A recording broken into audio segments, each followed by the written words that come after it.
नमस्कार। पिंपलवा high school की digital class में आपका हार्दिक स्वागत है। हिंदी व्याकरण के अंतर्गत आज हम वाक्य के भेद इस घटक को समझते हैं। वाक्य सार्थक शब्दों का वह व्यवस्थित समूह जो हमारे विचारों या भावों को पूर्ण रूप से प्रकट करे वाक्य कहलाता है।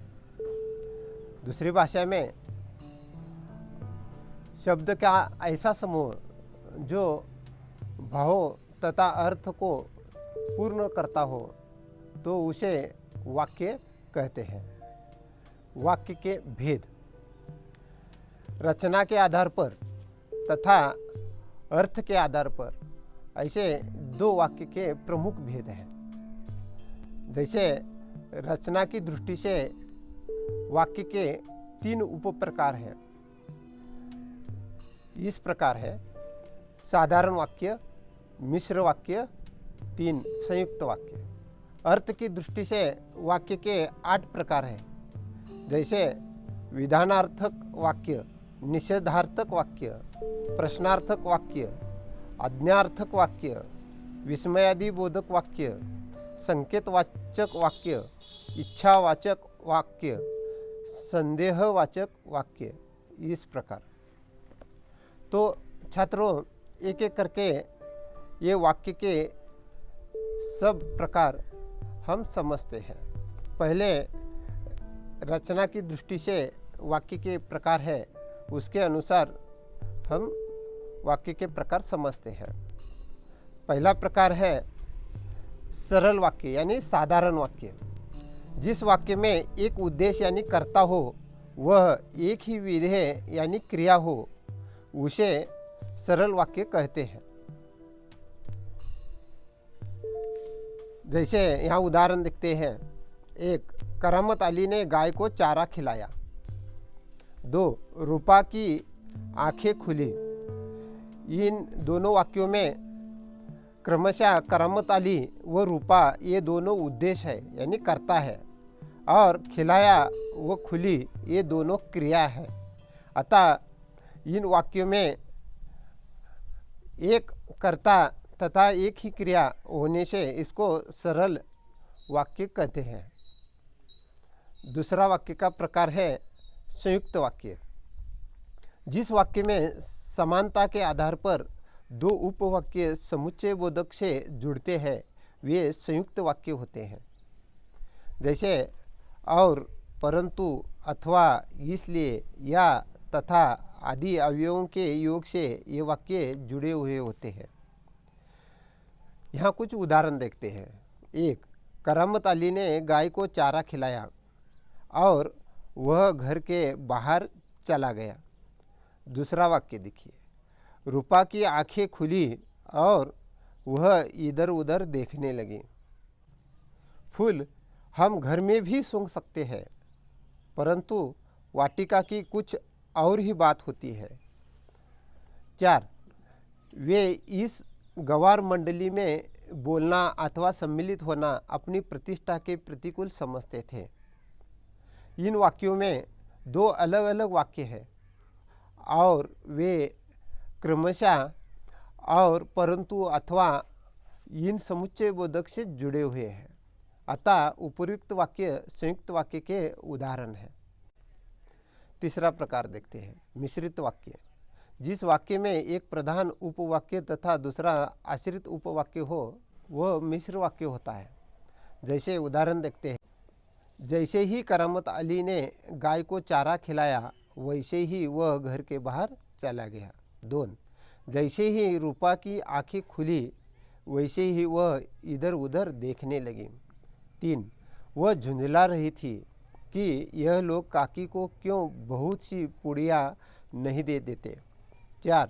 जब विश्वास हो गया कि अम्मा सो रही है तो अपनी पिटारी उठाई और बूढ़ी काकी की कोठरी की ओर चली। इन चारों वाक्यों में एक प्रधान उपवाक्य तथा दूसरा आश्रित उपवाक्य है और क्रमशः जैसे वैसे कि जब तो इनके जुड़े हुए हैं। इन्होंने दोनों उपवाक्यों को जोड़कर एक बना दिया है। अतः उपयुक्त वाक्य मिश्र वाक्य के उदाहरण हैं। वाक्य का दूसरा प्रकार अर्थ के आधार पर वाक्य के 8 भेद होते हैं। जैसे इसको एक एक करके समझते हैं। एक, विधानार्थक वाक्य। जिस वाक्य से किसी कार्य के होने का बोध हो उसे विधानार्थक वाक्य कहते हैं। जैसे वह वृद्धा असहाय है, उसने काकी का हाथ पकड़ा। 3, रात के 11 बज गए थे।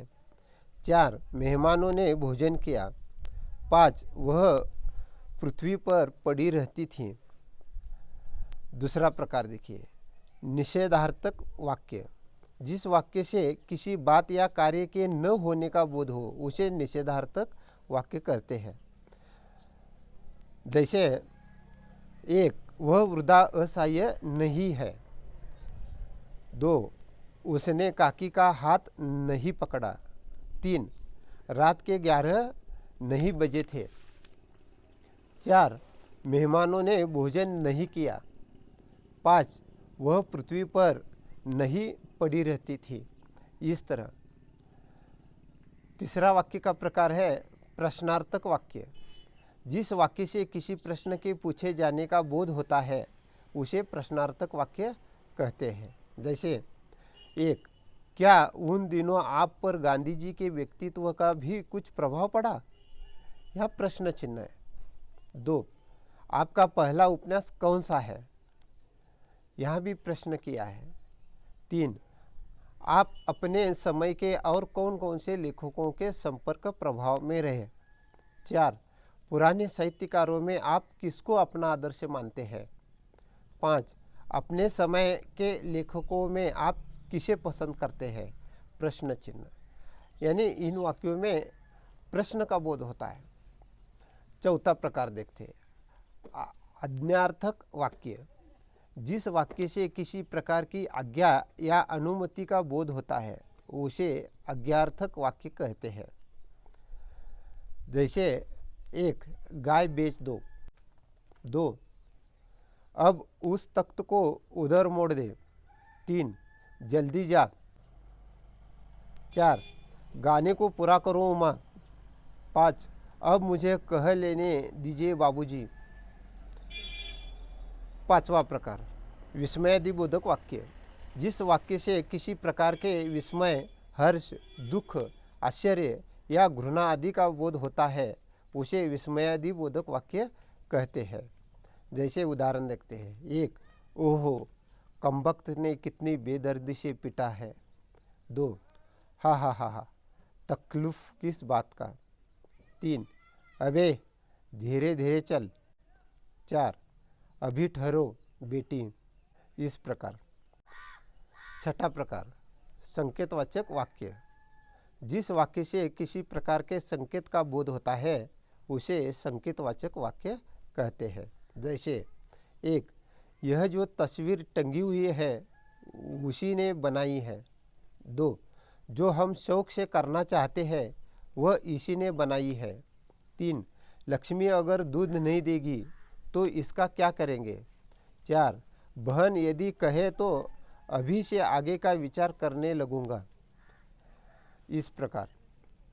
7वां उप प्रकार देखते हैं, इच्छावाचक वाक्य। जिस वाक्य से किसी तरह की इच्छा, आशा, शुभकामना आदि प्रकट हो वह इच्छावाचक वाक्य होता है। जैसे 1, तुम विजय प्राप्त करो। 2, खुदा करे तुम्हारी हर मुराद पूरी हो। इस प्रकार। संदेहवाचक वाक्य। जिस वाक्य से किसी बात का संदेह पता चले वह संदेहवाचक वाक्य कहलाता है। जैसे उदाहरण देखते हैं। 1, शायद कल बरसात हो। 2, तुम तब तक आ चुके रहोगे। इस प्रकार। तो छात्रों, ये वाक्य के रचना की दृष्टि से 3 प्रकार तथा अर्थ की दृष्टि से 8 प्रकार थे, जिसको हम अनेक उदाहरणों के द्वारा समझ लिया है। इस घटक के आधार पर हम यहाँ आपको स्वाध्याय दे रहे हैं, यानी कुछ प्रश्न दे रहे हैं। तो आप इस प्रश्न के उत्तर अपने नोटबुक में लिखिए। तो छात्रों, आप इस चैनल पर नए हैं तो इस चैनल को सब्सक्राइब कीजिए तथा अपने दोस्तों को ये वीडियो शेयर कीजिए। धन्यवाद।